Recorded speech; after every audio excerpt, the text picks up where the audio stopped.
Hi, this is Michael Bosey. Welcome to Marketing Without the Marketing. Really appreciate you being here. Now, we're in the middle of a series which is about whether or not a book should be a part of your content strategy. And today I'd like to talk about how you actually get started on your book project.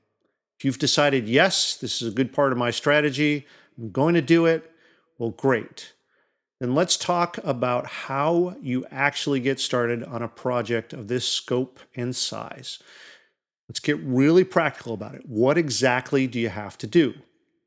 Now, if you're like me, you're constantly writing. You've got notebooks filled with ideas, rough drafts, and, in effect, you've started your book before you've really begun in some ways, right? I mean, not all of that writing that you've been doing is going to be useful, but you do kind of want to make use of the stuff that you have, right? So that means the first thing that you got to do is to actually make the time to do a content audit.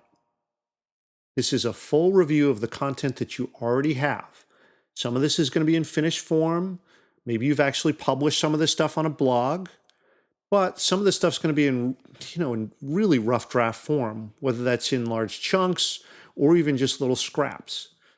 But doing an audit is going to help you draw some of those connections, find out what you have, take stock of it, assess it, identify holes in your content, right? All these things that you're going to need to do to sort of figure out where you are, where you stand.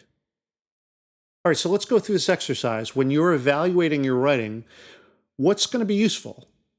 What should you just cast aside? What can you do to organize it? I'm always going to make the assumption with any of these little pieces that everything's going to need a really heavy edit on the outside. I think of this stuff as first draft or even pre-first draft. So going from sort of blog as first draft to book format, unless you've got to make that worthwhile for the reader. It's got to be well organized and well presented. A blog is a series of short posts, and it can be organized via tagging, categories, etc. But really, it's still a content stream. It's not a great publishing platform. It tends to be, as much as you can try to make it not, it still tends to be sort of ephemeral. It's not going to serve the same purpose as something that's highly organized and well presented and structured and sequenced. So start with that assumption that all these little pieces, you're going to assemble them, you're going to put them together, but they're really going to need a deep and heavy edit by the time that you're done with it. All right, so let's talk about content function, right? Producing a book is different than producing a blog. The reader is actually going to expect more of you, that you're going to do the work, go through the process, and present this and organize it into a cohesive structure. And if we're talking about nonfiction here, remember, as we discussed in a prior episode, the reader is going to take one of two paths. They're either going to read the content or raid the content. If they read it, they're going to go sort of in sequence as you intended, fine. If they raid the content, their goal is to get in, get out, get some information, and really use your work as a reference. Now, you don't have control over this, but I find that the best writers of nonfiction really recognize this and set up the product so that it functions in either way. This really, if you think about it, this greatly informs the way that you present the material, right? Thinking about it at a macro level, organizing it so that it sort of can accommodate both ways. That means you're going to want to make each topic as orthogonal as you can so that each one is sort of if you think about it this way, sort of a discrete topic. And not all content is going to be able to do that. Sometimes it's going to have to build upon one another. Sometimes you can't have these things be discrete. And if that's the case, that's fine. But trying to make an attempt at it can be a really good thing for your reader. And sort of acknowledging the way that they're going to use the content is really valuable, right? It's for them. It's not for you. It's for them. So setting it up in the way that's comfortable for them to use it in the way they want to do that is it's really useful. All right, so let's think about book structure. The structure of the book is incredibly important. As I mentioned in the last episode, it's really something that organization of the book is value in and of itself. So that means you're going to want to start with at least a rough draft of a table of contents. I mean, you don't need to commit to it, but at least you want a structure so that you can start to arrange this. And honestly, this part of the process can take the longest because this is where the thought process really comes into play, where you really have to think about, how do I sequence this?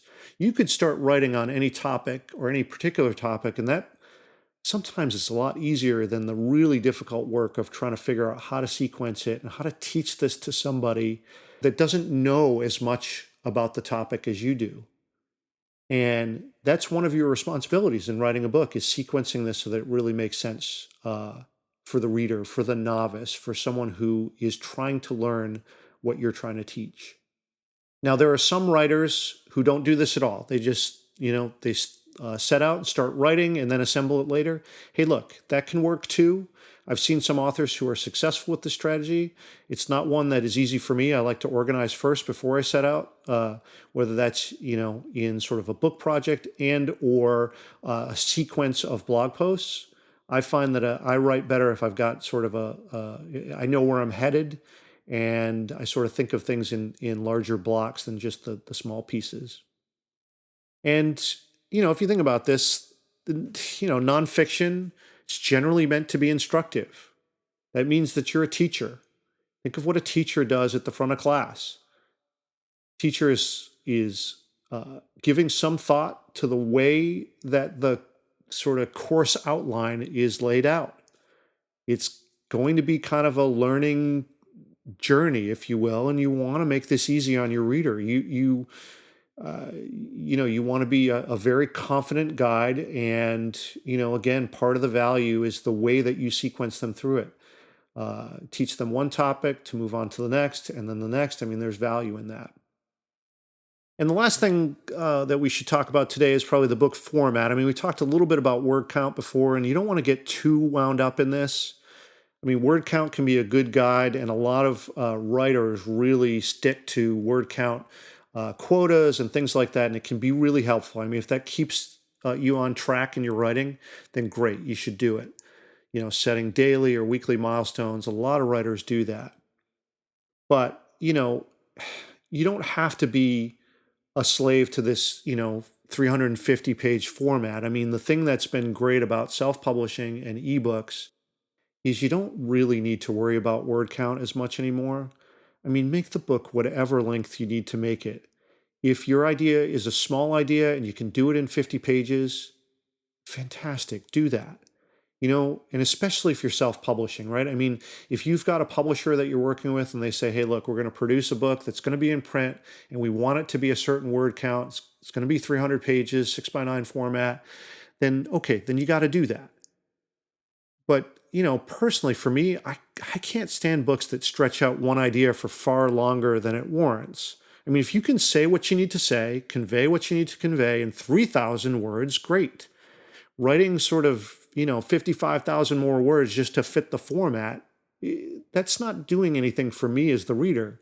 In fact, if you think about it, if you've already gotten to your point in 3,000 words, after that, you're kind of just wasting my time. And you kind of run the risk of destroying a really good reading experience.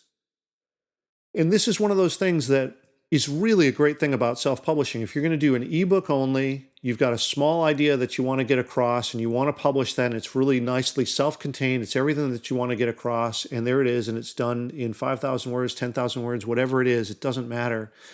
You're not sort of beholden to the rubric or the old rubric of print only. And that can be a great thing. It can be really liberating.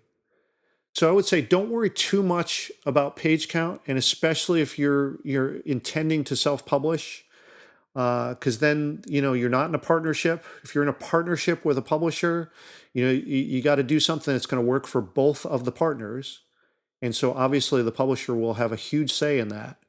It's just you. Do what makes sense, and plan the project accordingly. There's many different ways to attack a book project.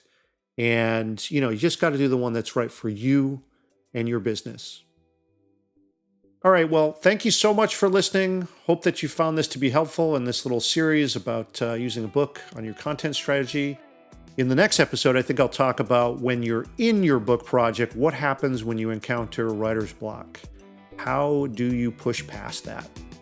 All right, thanks so much for listening. As always, I really appreciate it, and we'll see you on the next episode.